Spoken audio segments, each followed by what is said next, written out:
have all the cards. They can call us anytime they want, but you're not going to be making any more 18-hour flights to sit around and talk about nothing. Now, this is significant. It came after the trip earlier in the week where we thought the Vice President J.D. Vance would be going. Bro, Trump is getting delusional. If that's the case, I'm like, I would look at Trump if I was JD. I'm like, Trump, look at me, bro.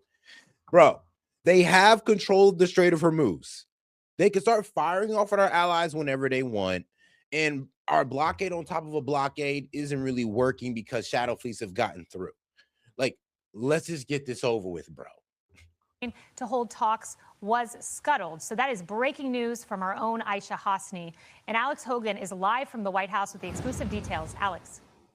Hi, Aisha. So major shakeup to the negotiations that we did expect to see take place today. And this once again shows how delicate these negotiations are. And despite the broad international efforts to get everyone to the table at the last hour, just like this morning, everything can simply fall through. So what we did expect to see, we were waiting to see Steve Witkoff and Jared Kushner, the U.S. envoys, were going to be leading that delegation today in Pakistan. President Donald Trump, as you mentioned, just telling Fox News' Aisha Hasni today that he has canceled that trip. It comes amid the news that Iran's foreign minister has already left Pakistan. President Trump once again saying that there's no point sending them on an 18-hour flight and that Iran can call at any time. The Iranian delegation arrived in Pakistan yesterday for these negotiations, and Iran's foreign minister released a statement following his meeting with Pakistan's head of armed forces, saying that the two discussed various views and considerations on ending the war. But again, right now, a lot of questions with this breaking news that, again, the foreign minister has now left Pakistan, putting in jeopardy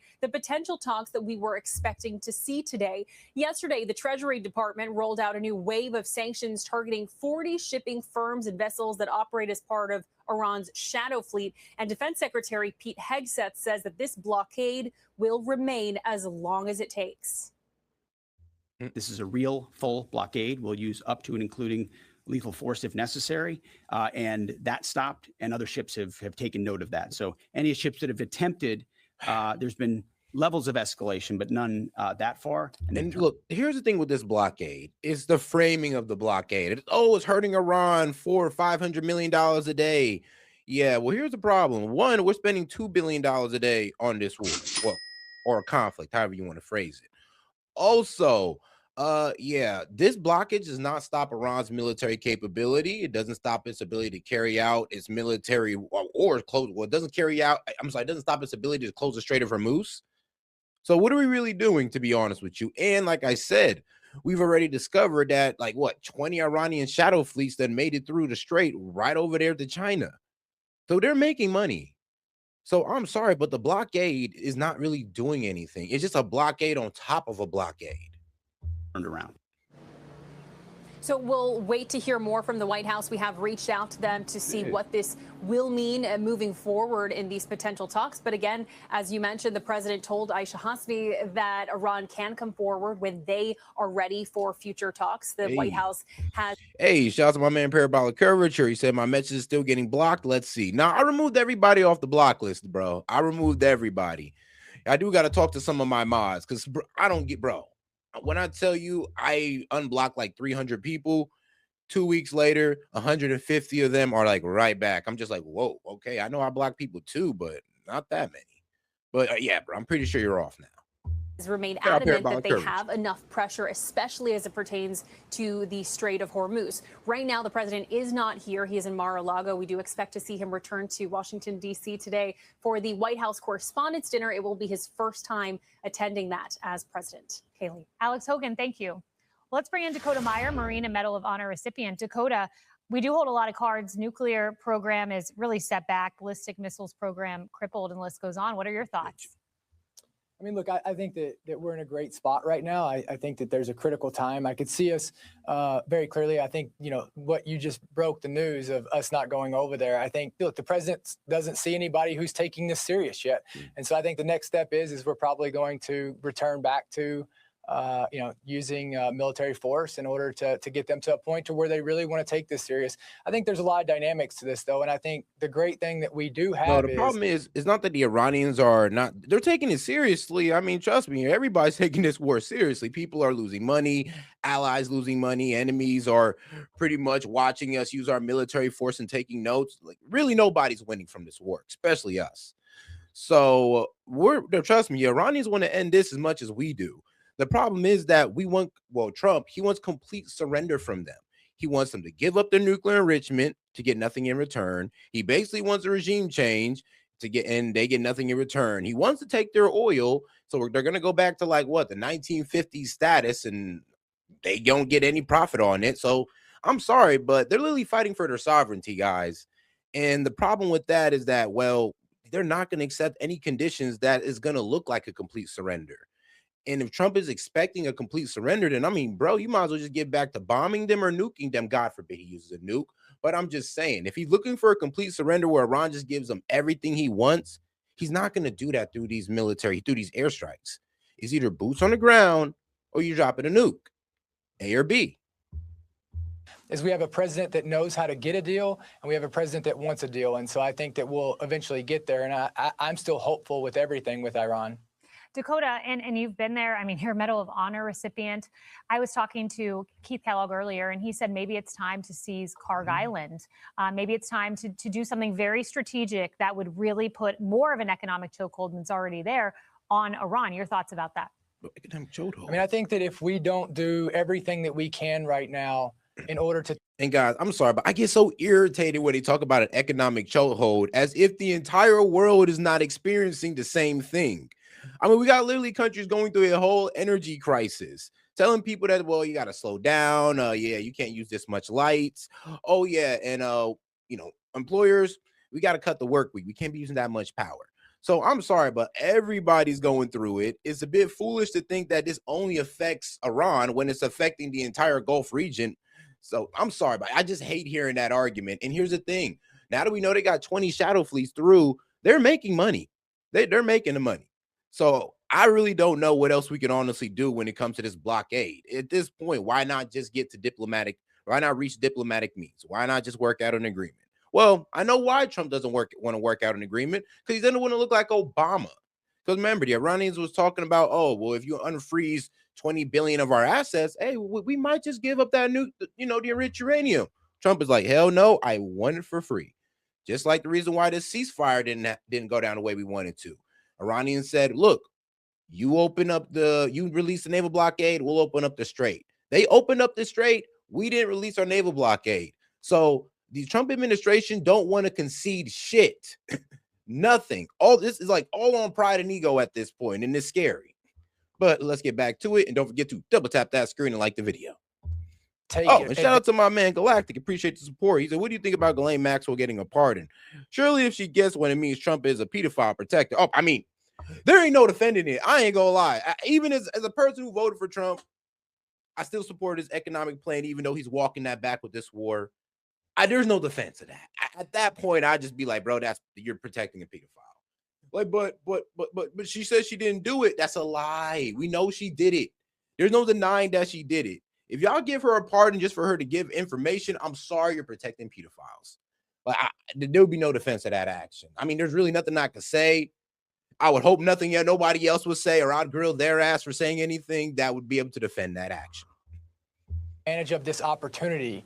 The one thing that I have always believed, and every time that I have not done this, is when you have somebody on the ground, you finish them off. You don't sit here and let them get back up, because usually that's when you lose.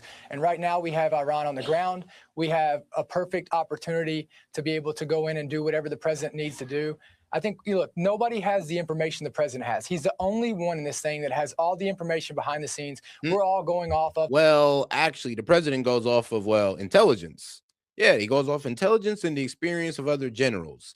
And they have that information as well. And they even told this man before this war that this was a bad idea. And that's what's pretty irritating about this, is that once we found out that Trump was told multiple times that this is a bad idea and he still did it off the hubris of his success in Venezuela, yeah, it kind of pisses you off. It does. than trying to listen to, this propaganda war that's going back and forth. There's a lot of posturing that I call it. And so what I would say is I agree. I think we do whatever we have to in order to, get to where we want to be, because this could be the only opportunity in our lifetime that we have to be able to do this. You know what? Let me address that actually, because I do hear people trying to say this, and it's almost like, well, if you voted for Biden, nobody should listen to you guys. But we still do. Even though Biden was letting Palestinian children get killed, even though he was letting kids get trafficked through the border with the open border. I mean, and even though there was reckless inflation. I mean, so should I hold you to that? Should I say those are your values? No, those aren't your values. You didn't know Biden was going to go in there and do that bullshit. That's not what you stand for. So, okay, I voted for Trump for no new wars, to fix the economy, to bring down inflation. None of that's happening. So what the hell do I look like still supporting the man? I mean, if anything, you should be happy that I just ain't a shill, because people are shilling out here and they know damn well Trump's in the wrong and they're not going to call it out. At least I'm willing to call it out. I'm not just going to sit there and act like Trump's the best thing since sliced bread. But I think my point still stands. If you're not going to hold yourself accountable for all the atrocities of the president that you voted in, I don't think you should do that to me. The way that we're doing it. I think what you just said is really important, the only opportunity in our lifetime. And we have seen an Iran deal where Iran violated that deal. It was, tossed aside by President Trump. So right now, you believe, as we stare down diplomacy, we know we have a president who's not going to make a weak deal. He just doesn't do that. He's never done that in his lifetime. Or military action. Your prediction is we see military action. Do we see it soon? I do. I think we're going to go back to bombing them until we get them to say, we're going to come to the table. But, you have to understand. That's the problem, though. Bombing them isn't going to bring them to the table. It's only going to escalate things. And if you start bombing power plants and bridges, they're going to start bombing power plants and bridges as well throughout the Gulf region. And then the entire global economy is going to sink. So is Trump really ready to commit to start bombing that, or is he just playing? And then if he is, well, I mean, goodbye to Middle East. Yes, the Iranian people, they're very proud people. To get them to give up, to get them to quit, it's going to take, a lot more than what we think it's going to. So, I think it could come at any time. Obviously, I have no clue. I'm not in the know on this. But if I'm looking at what the president does, the president is always going to do one thing, and that's what he says. And so, I think we're fortunate. I think we're in a good spot. I think that the American people have got to sit back and they've got to stop reading all of this propaganda, this misinformation war, because that is what Iran is doing. They are throwing out all this misinformation because they know that if they can get the people of America to not support the president, if they can sow these seeds of doubt. Really? Iran sowing misinformation. All right. So what do you guys call it when the president and, our Secretary of Defense hits us with they're completely destroyed? Actually, they came begging for a ceasefire. Didn't they not say that? They was on their knees begging for a ceasefire. Then we go to Islamabad. We have the maximalist demands, and they ask walk away as if they got some cards. Why? Because they do have cards, because they do have some type of leverage. So for some reason, the administration is selling us a fairy tale about this war, and it's wild. Because if that was true and they was begging for a ceasefire, then they would have conceded to all of our maximist demands, and this war would have been concluded. But we didn't get that. That is their biggest asset for them to be able to fight us and to be able to cause roadblocks for the president, which is what they need right now. We need a president who has the support of America behind him. We need to trust this moment, and we need to be ready to do whatever it takes in order to put America first and to get us to where we need to be in this situation. Look, bro, it's really hard to support a war when the guy ran on no new wars. And it's really hard to support a war while you're experiencing higher gas prices. And inflation going up. It's really hard to support a war when all that is going on with your average American. It's really hard to do so. I would hope that, the Fox News guys who's getting paid millions of dollars, I would hope they'd be able to understand that. I say this sarcastically. But all right, though, let's get in and see what News Nation talking about. So we've had some breaking news in just the last 30 minutes. President Trump canceling Steve Witkoff and Jared Kushner's trip to Pakistan after Iran said they would not meet face to face. So I got to get your take. What do you make of all of this? Yeah, I think what it shows is that Iran is in complete disarray. They have no idea who's running what. I think the generals that are left are kind of fighting amongst themselves to see who's going to be the next, leader. Bro, oh, News Nation, y'all too? Y'all fell for it too? No, guys, the Iranian leadership is not in disarray. The only reason they're trying to tell you this is because during the negotiations, when we made the ceasefire deal, they're pretty much saying that, oh, well, because they closed the strait, there's a problem in leadership, because when we was with them in the meeting, they said they'll open the strait. Now, Iran came out and said, no, you guys are tripping. No, we said that we'll open the strait if you guys remove the naval blockade. And the crazy thing is, you thought we were going to open the strait and you let everybody through but us? Y'all, they really think about that. You thought Iran was really going to agree to that. No, I really want you to use y'all common sense here. You honestly thought that Iran was going to agree to a deal that all the ships can go through but them. Like, really, bro? Think about that. All right, let's get back to it. I really think that had a lot to do with it. And the president does not want to waste the time of his team, 18-hour flight over there, just to sit around and wonder who is in charge. But I think it's. Hey, shout out to my man Parabolic Curve. She said, R. Kelly still made I Believe I Can Fly. We can say when anyone does good and bad. Trump at least listened to Rogan about reclassification. Oh, yeah, of the psychedelics. Oh, yeah, you are in psychology. Yeah, shout out to that. I was low-key shouting out Trump on that one because I was like, I ain't gonna lie, that helps a lot of guys with PTSD, especially our vets. Instead of putting on these antidepressants where they end up killing themselves, sadly, we can put them on these, psychedelics, little shrooms in their life, and they end up a little better. And it's been known to give better results than these antidepressants that we put these guys on. And possibly, we're going to use it for other forms of therapy, more than just, or for other forms of, I would say, mental illnesses and all that good stuff. So I ain't gonna lie, you got to support Trump on that one. And I'm gonna be real with you, Joe Rogan is the one that pushed it. And you can tell Joe Rogan has been very vociferous on his outrage on his about Trump being against, on Trump about being against this war. And what's kind of respectable is that he pulled up because that's something that he truly cares about. Like, if you heard Joe Rogan, he truly cares about the effects of psychedelics and how it could actually help people and fix their mental illnesses and all this good stuff. So, I mean, I can't really get mad at Joe Rogan for pulling up either. And I can't get mad at Trump for supporting it. It's been very clear. But I'm still pissed off over this war, though. I mean, don't get it twisted. By them canceling by Iran, canceling the peace talks, they're willing to take the hit of U.S. military, either that or they just don't know who to talk to. But the U.S. military, I think, has shown its superiority. I mean, we've got, folks that are over there right now. They are opening up the strait. They are showing that there are so far no missiles in the strait.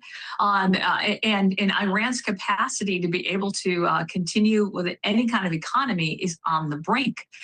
Their tankers are all full. They have reached their storage, their storage facilities for oil. And what's going to end up happening is those facilities are going to end up getting caught with water, and they're never going to be able to come back. So when the president says we've got all the time in the world, he's not kidding. He's got a lot more time than Iran has. And I would really hope that the Iranians, the Persian folks, come to grips with recognizing that they need to have a new regime, and it can't be the old terrorist regime. Well, what do you think is going to come next now that we've had this pause and this start and stop? What does it tell us about really the difficulty of getting a deal done?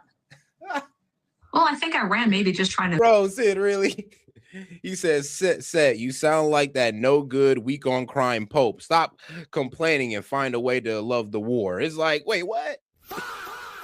Which was hilarious, by the way, how Trump was kind of at the Pope's neck over the war. I'm like, I'm sorry, but do you really expect a religious leader to be okay with the taking of human life? Like Christian at that? Like, did you forget he's a religious leader? So any taking of life, he's going to speak out against. That's what popes have always done. I mean, it is what it is. And you want to go, oh, they're liberal. They're liberal. No, they're religious. They don't believe in the taking of life. I'm sorry. They may not be everybody, even though people claim to be religious, but believe in taking people's lives. I mean, that's you. That's you. But usually truly religious people don't believe in taking lives. I'm just saying. For any reason. As irrational as it is. I mean, Jesus was pretty irrational in his no violence stance, was he not? That's what made him such a prominent figure. It's like the man just won't, I don't know, he just won't kill nobody. He'll whip a nigga, but he won't kill nobody. To run the clock out. I think that's a mistake. I don't think they have nearly as much time as they believe that they do. They are in, like I said, disarray right now. But the president is standing strong. He is being very clear. He's opening up. He's saying, if you want to come talk, all you got to do is call. But you have to make a good faith effort to come to the negotiating table. And until they do that, he's holding strong. I think that's a very good message to send them. No, because Iran's not accepting the maximalist demands because they still got some type of leverage on the battlefield. So that's why he's canceling talks, because he want to progress the war to see if he can gain more leverage. And let's see if that's possible. But the thing is, what other leverage could you do without honestly committing war crimes? I mean, you say you eliminated what? 90% of their Navy. I mean, was it Defense Intelligence come out and they talking about actually, no, they still have about 60% of their Navy. They still got the speedboats, kamikaze speedboat drones, still got those. And then even with the Air Force, that completely decimated their Air Force. They're talking about, well, actually, nah, they still got about 40% of their Air Force. Oh, yeah, and they still have thousands of ballistic missiles and drones. This is coming from our own effing intelligence. Crazy. Do you think it's I mean, obviously it's a step back, I mean, or maybe it's a pause, but how big of a step back do you think it is? And I don't know, quite honestly, that it's a step back. I think what it shows is that Iran doesn't know what to do right now. They're biding for time as they get their own government in order and figure out who is running what. They don't want the rest of the world to see that they have no clue, and that's in complete chaos. So I don't know it's necessarily a step back. I think the Iranian folks, again, they need to figure out how they want to move forward, how they want to proceed, and who's going to be running and who's going to be at the negotiating table. But you want to make sure that whoever you're negotiating with actually has the power to agree to a peace treaty and to agree to how the future is going to move forward. And right now, I would argue that they don't have that. You know, we keep saying all eyes on the strait, and for us in America, many people are all eyes on the gas pump because those prices remain above $4 on average amid the blockade of the Strait of Hormuz. Let's take a listen to Senate Minority Leader Chuck Schumer on what he says Americans need most at this point. Now, Americans want one thing now: relief. That's what Americans want right now. Lower gas, lower groceries, lower electric bills, lower costs for housing, lower costs for health care, lower costs for child care. Yep. Unfortunately, Republicans seem to have a different priority. I ain't gonna lie, bro. Look, man, the Dems are about to eat us up, bro. They are.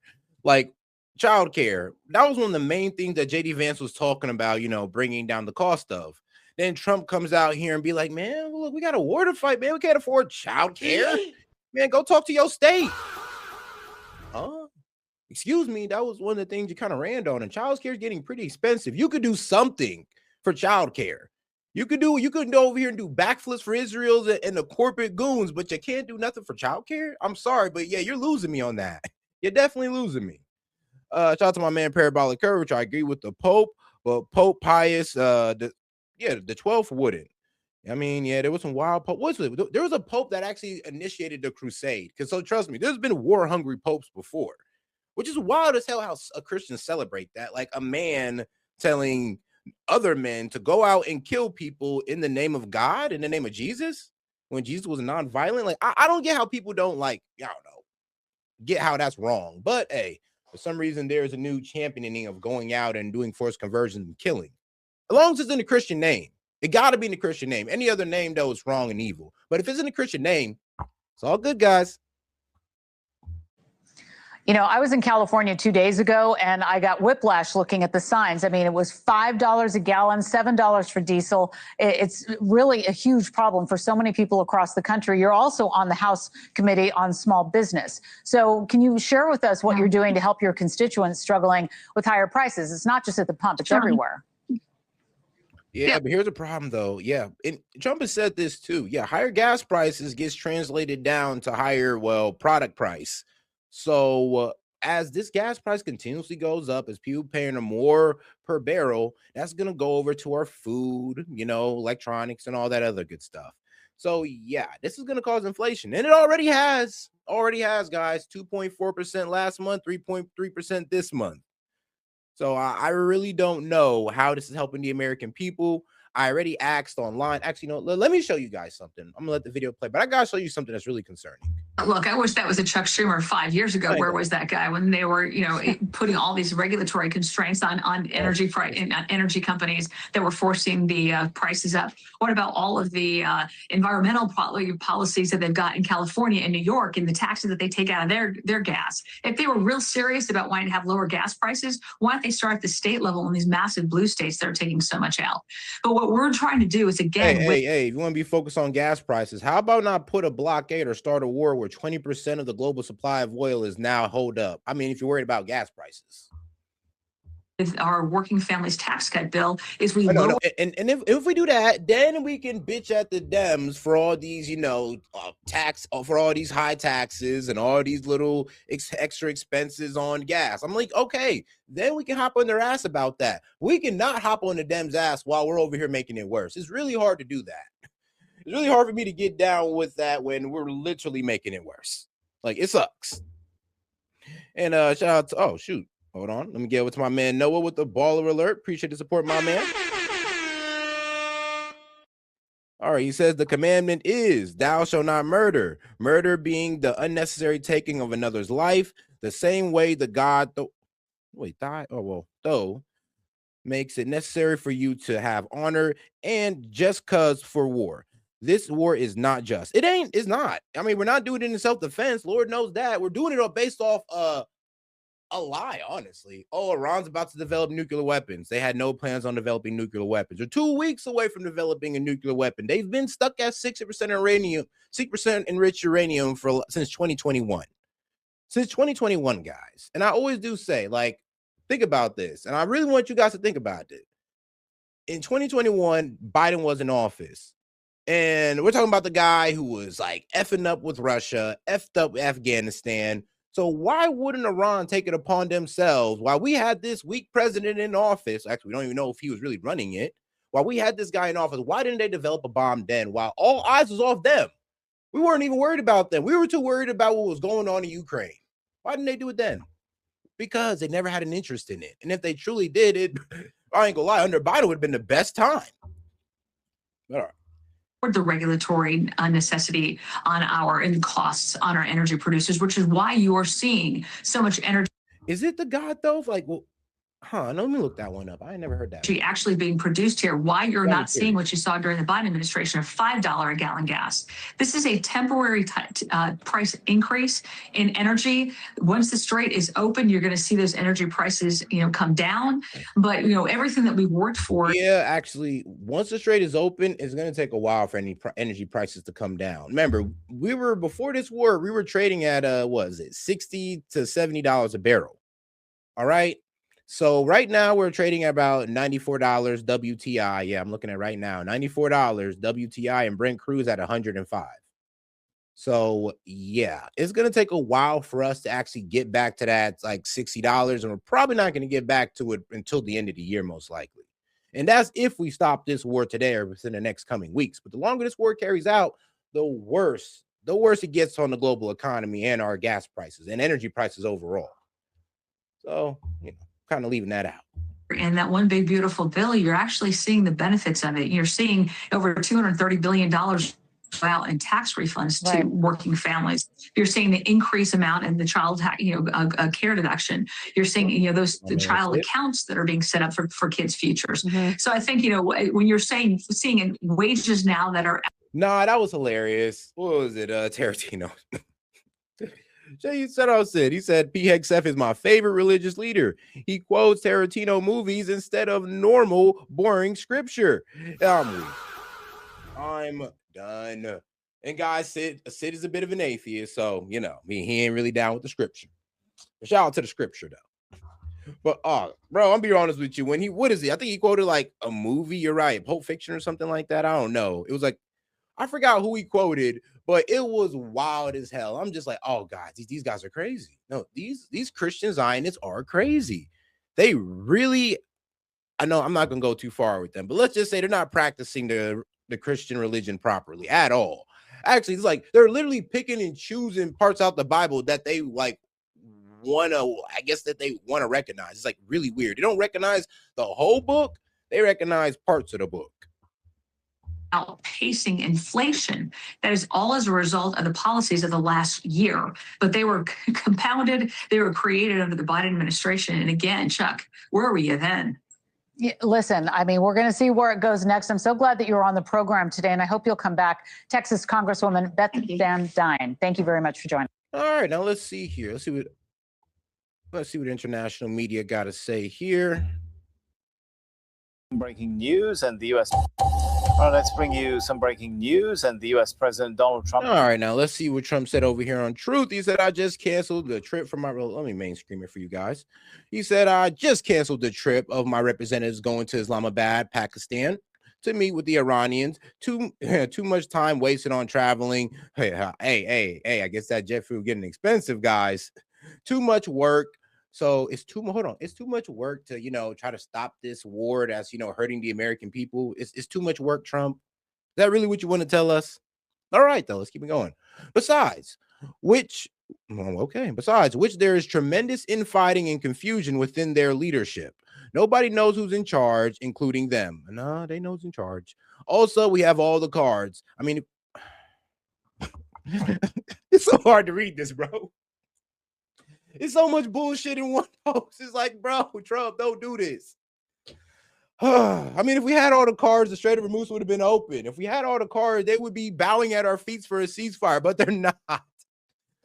All right. But also, we have all the cards. They have none. If they want to talk, all they have to do is call President Donald J. Trump. I mean, at least he's being nice about the calling part.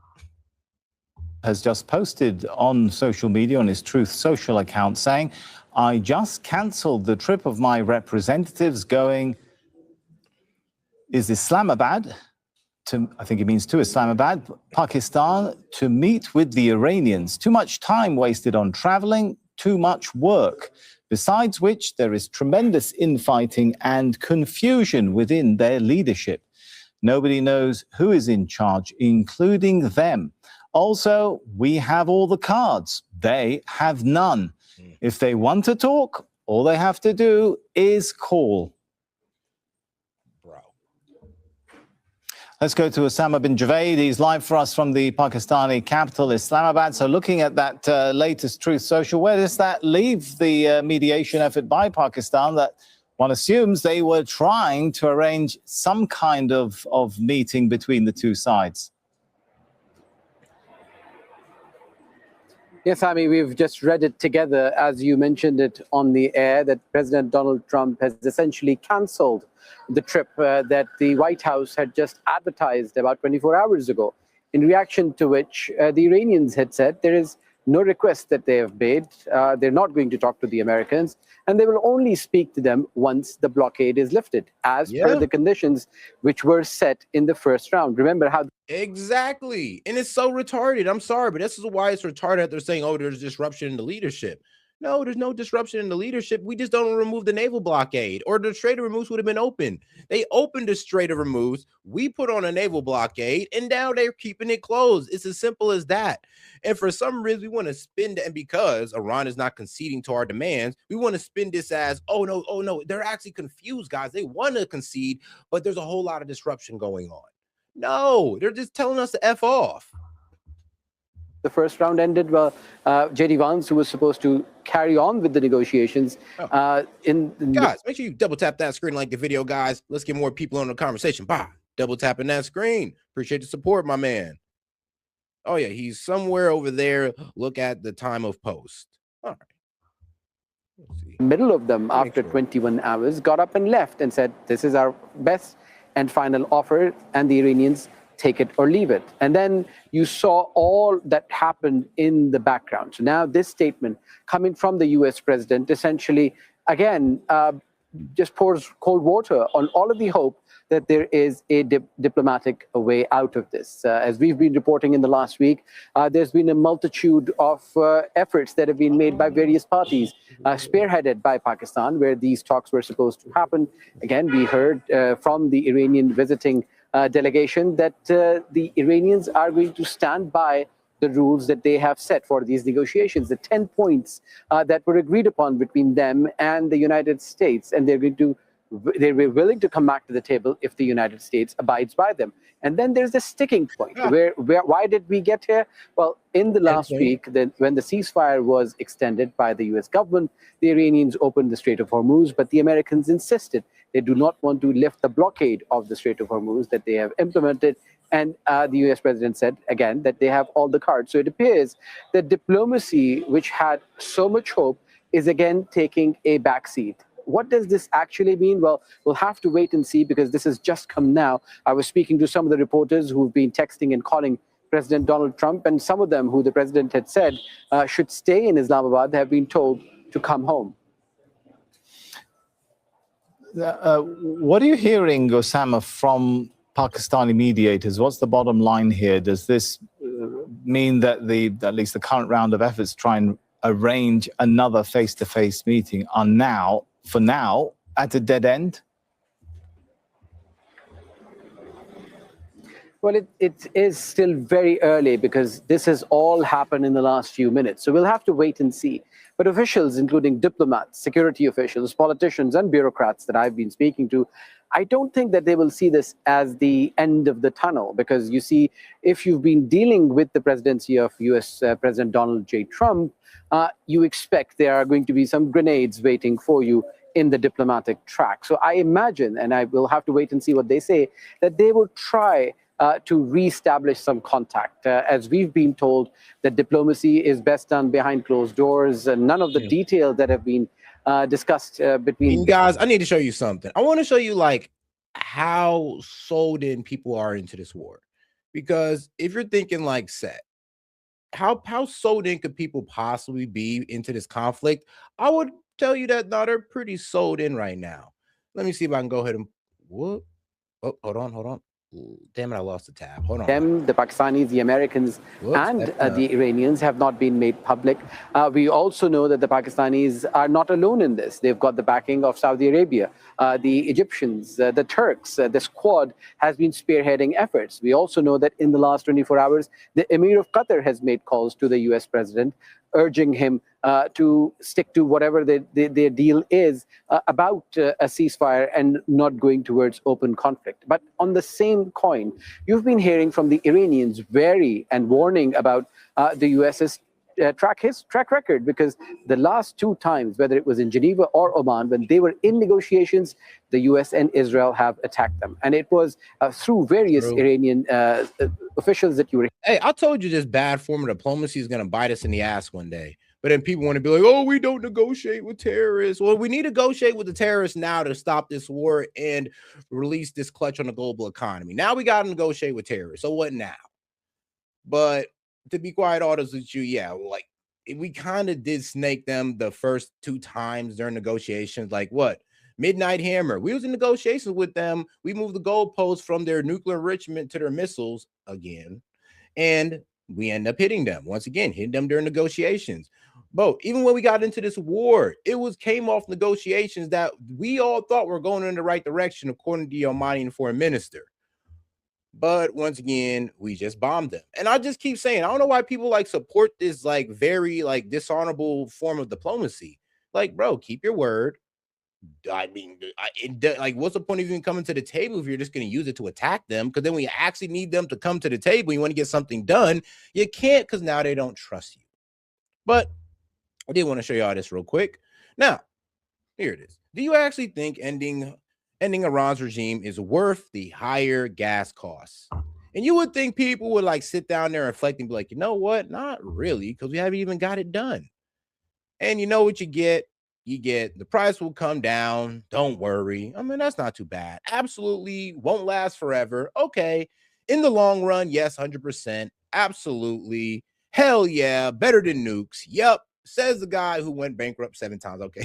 Says it. Okay. Funny guy. 100%. So you got to understand, people are truly sold into the idea that, oh no, I'm willing to pay higher gas prices so Iran doesn't have a nuke, even though they never had a nuke, made a religious like law never to have one. So they're basically accepting this for no reason, and they don't even know it.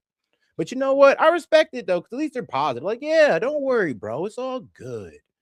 When, oh man, God bless their heart. God bless their heart. I'm just gonna be nice and say that. But just letting you know, people are truly sold into that idea. We're hearing that they do not trust the United States. The trust deficit is huge.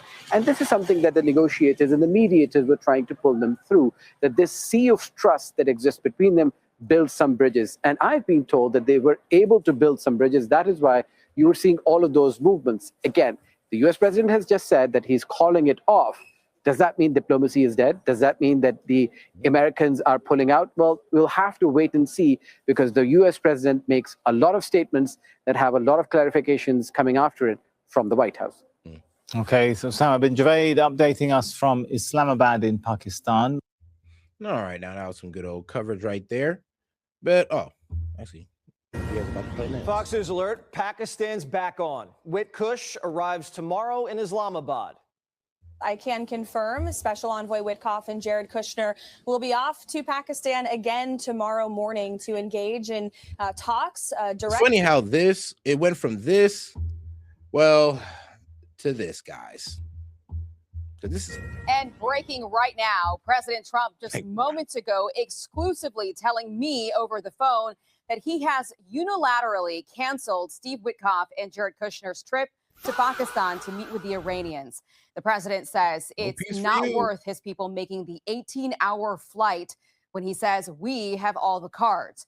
He also told me the Iranians can call by phone anytime they want.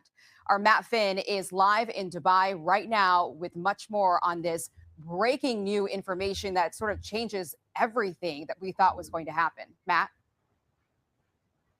Yeah, here we are again, Aisha. Our team just returned from Pakistan, where we were waiting for the second round of peace talks that never manifested. Our understanding was earlier in the week, the vice president was ready and willing to fly to Pakistan, but the Iranian delegation was not ready to go at that point. Now, today, we were waiting for this second round of peace talks to maybe develop, because it was yesterday that White House Press Secretary Caroline Leavitt, on your show as you were anchoring, told Fox that Iran had asked to meet in person and that the White House was sending a delegation to Pakistan today, but it looks like that is not happening. Now, one thing the Pakistani Prime Minister's office is confirming, it says that the Foreign Minister Arachi did meet with the Iranian delegation today. They did talk about the, quote, current regional situation. So you have to imagine that would likely include the ongoing war. So it's possible there's a scenario where Iran relayed information to Pakistan that Pakistan will now give to the United States. Our understanding was earlier this week, the U.S. delegation was ready and willing to go to Pakistan. They were again today. Now, one of the sticking points. Hey, guys, let's get those likes up by double tapping that screen and liking the video, guys. Let's get to 100 likes. We got about 500 y'all in here, so do me a favor and double tap that screen or smash the like button. Here seems to be, of course, enrichment, whether Iran is willing to give up its nuclear program, as the United States is demanding. Secretary of War Pete Hegseth and the president insist that Iran will not have a nuclear weapon. Another layer there is whether Iran will allow the United States to remove uranium, enriched uranium, from their country. Now, the Iran ambassador to India posted earlier today on the matter, negotiations can only lead to a proper outcome when our adversaries recognize our nation's right to the peaceful use of nuclear energy, kind of signaling there that Iran is going to fight for its nuclear program. Obviously, AKA, we're not giving up our right to enrich, is what they're saying. It's like, we'll accept the Obama terms. Yeah, that's what they're pretty much telling us. We'll go back to those Obama terms where, you got to watchful eye over it. You're making sure we're using it for peaceful means. We'll do that. Well, what we won't do is give up our enrichment capability, they'll probably give up their 60% enrichment. They'll give that up, but what they won't do is just give up enrichment, period. And that's something that Trump has been wanting, being like, no, you're going to give up all your enrichment. They're saying, no, we're not doing that, and I guess you're going to have to come take it from us. How is Trump going to do that now that they're telling us where they're standing? Like I said, there's two choices. Either you got to, say, all right, I guess we're going to have to work it out on your terms, or put boots on the ground. Either or. He says he's not going to use a nuke, so, boots on the ground looking like the next option. This is a developing situation. Aisha, you had an excellent chat with the president, confirming that the trip to the Middle East has been canceled, and we'll be tracking it throughout tonight. We'll keep you updated, Aisha. We will. Okay, Matt Finn live for us from Dubai. Matt, thank you very much for that live report. Well, let's now get to retired Navy Captain Brent Sadler. He is joining me now live in studio. Brent, we just spoke right before the show with this breaking news. The president's saying over the phone to me that he's making this decision because he feels like an 18-hour flight, sending his people there when he doesn't feel like they're going to accomplish much with the Iranians, when the Iranians can just call us here. What do you make of that? Well, I think it's the right move. It's again, this is a negotiation that we're still kind of going back and forth on. The Iranians, I think, are trying to recover some form of leverage. I mean, this note that they brought with them to Pakistan was more like a list of complaints than a serious, like, opening our next phase in a serious ceasefire negotiation, some solution. So clearly, the diplomacy, I think, has run its course again, and it's going to probably